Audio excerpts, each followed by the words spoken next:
Doctor Nabil এবং Nobel ভাইকে আপনারা চেনেন না? একই পরিবারের তিন ভাই বোন, কিন্তু তারা বিশেষ ক্যাডার। এটা হয়েছে তার মায়ের দেওয়া একটা ফর্মুলা মানার কারণে। ডক্টর নোবেল ভাই একটা আলোচনায় এটা বলেছেন যে তার মায়ের একটা ফর্মুলা ছিল, এই একটা জিনিস মায়ের মেনে নেওয়ার কারণে আল্লাহ তাদেরকে বরকত দান করে দিয়েছেন। সুবহানাল্লাহি বিহামদি।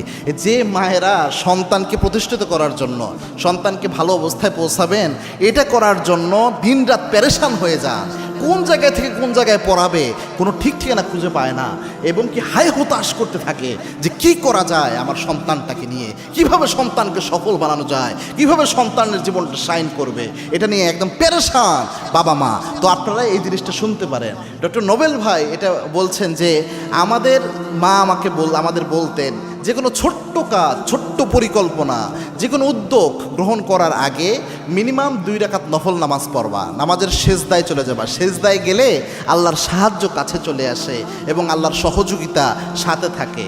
এবং এটা আল্লাহ রব্বুল আলমিনের কোরআনের ঘোষণাও। এটা আল্লাহ রব্বুল আলমিন বিশ্বনবীর মাধ্যমেও জানিয়েছেন, বান্দা যখন সেজদা দেয় ওয়াসজুদু ওয়াক্তারিব, আল্লাহর ঘোষণা হচ্ছে বান্দা যখন সেজদা দেয় আমি আল্লাহর নিকটবর্তী হয়ে যাই।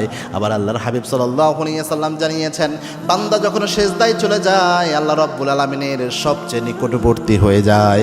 বান্দা তখন যে দোয়া করে আল্লাহর সাথে সাথে দোয়া কবুল করে নেয়। সুবহানাল্লাহ। সেজদায় লুটিয়ে পড়ে যখন বান্দা আল্লাহর কাছে নিজেকে সঁপে দেয় নিজের সিদ্ধান্তের জন্য, নিজের মনের আশার জন্য, আল্লাহ তখন তাকে খালি হাতে ফেরত দেয় না। তো ডক্টর নোবেল ভাই তিনি দেখলাম বললেন যে তার মা এই যে জিনিসটা শিখিয়ে দিয়েছিলেন, তারা এই আমলটা করার কারণে একদম প্রত্যন্ত অঞ্চল, নীলফামারীর মতো একটা এরিয়া, নীলফামারী ডোমার ওই এরিয়ায় একটা গ্রাম থেকে একই পরিবারের 3 ভাই বোন, তারা বিসিএস ক্যাডার, শুধুমাত্র আল্লাহর কাছে সাহায্য চাওয়ার কারণে এই আমলের বরকতে আল্লাহ রব্বুল আলমিন তাদেরকে এইভাবে কবুল করে নিয়েছেন।